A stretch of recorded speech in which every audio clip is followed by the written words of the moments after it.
This is a super simple salad dressing recipe you can make at home. Super easy. Here's how I do it. The base of this dressing is going to start with some Dijon mustard. I like to use the stone ground Dijon, but the creamy Dijon mustard works just as good and provides pretty much the same flavor. But the mustard is not just for flavor, it's also an emulsifier, and so that'll give you a good emulsion when you get that vinegar and oil mixed together. It'll bind together really well. And there are some reasons why I'm using this particular container. One is it's tall, and that's going to prevent any splatters later on when we're mixing it. And two, it has measurements on there, so I can just minimize the use of measuring cups or spoons. The measurements are all right there. And three, it has a spout on the end, so I could pour the dressing out into a different container later when I'm done. But as I said, starting with Dijon mustard, I never measure anything here. I'm guessing this is probably about a quarter cup, a third of a cup maybe. I don't know. Doesn't really matter that much. And for additional spices, you can make this as simple or as complicated as you want. I like to keep it pretty simple most of the time, and usually it's just salt and pepper, but you can go wild and add whatever seasonings you like. Onion powder is a good one. Garlic powder is a good one. I've added basil, oregano, whatever flavors you like. Throw a little bit in here at this point. For today's dressing, I'm just going to go with salt and pepper and a little bit of this body of complete seasoning. This seasoning has a lot of garlic and parsley and a few kind of herbs. It's kind of an Italian kind of general purpose seasoning. I'm just going to sprinkle a liberal amount in there. Not going to measure anything, like I said. Now that the mustard and the seasonings are in the bowl, it's time to add the vinegar. There's a couple different ways you can do this. I like using white vinegar. I like a pretty strong, punchy vinegar flavor in my dressings, so I just use the hard stuff here, the white vinegar. For a little more mild vinegar flavor, apple cider would be a good choice. That's a pretty common vinegar used for salad dressings as well. But everywhere you look, you're going to find that the proper vinegar to oil ratio is going to be 3 parts oil to 1 part vinegar.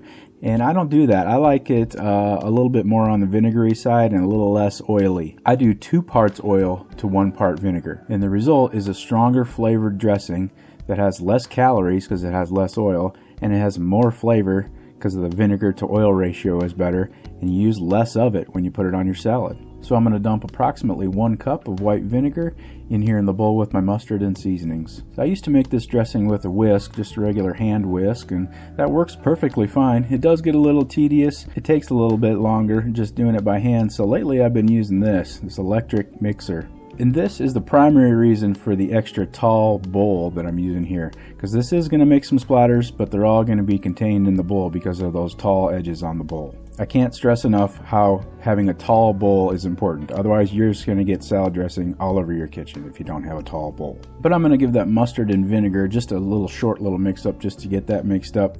Now it's time to add the oil. Since I have measurements on my bowl here, I could just start adding oil and just watch to where it fills up. If I've added 1 cup of vinegar, then I'm going to add 2 cups of oil. So when the level gets up to 3, that means I'm done. But this is a brand new jug of oil here, and it's like a gallon of oil. It's pretty heavy and clumsy, and I don't want to spill it all over. So I'm going to dump a little bit into a measuring cup and do it that way today. So I'm going to run the mixer on its lowest setting and then just slowly drizzle in the oil. And through experimentation, I figured out that it's best to just have the mixing paddles near one edge of the bowl and just hold them there. Don't move the mixer around and around or anything like that. Just keep it in one spot near the edge of the bowl, and it'll create some strong currents in that liquid, and it'll just kind of move it all around and mix it really well all by itself. You don't need to move the mixer around at all. And after the oil's incorporated, then I'll run the mixer just for maybe another 30 seconds, and I'll move it around at this point just a little bit, just to make sure there's no mustard on the bottom that didn't get incorporated or something like that. And that's it. It's emulsified. This dressing is good to go right now. And as you can see, it's a little on the thin side. That's how I like it. As I told you, this has a higher vinegar ratio than oil. If you wanted it thicker, go to that 3-to-1 ratio by adding more oil, and you'll get a thicker dressing. It'll just have more calories per serving and less flavor per serving. Notice I didn't add any sugar or sweeteners. That's intentional. I don't want any sugar in my salad dressing.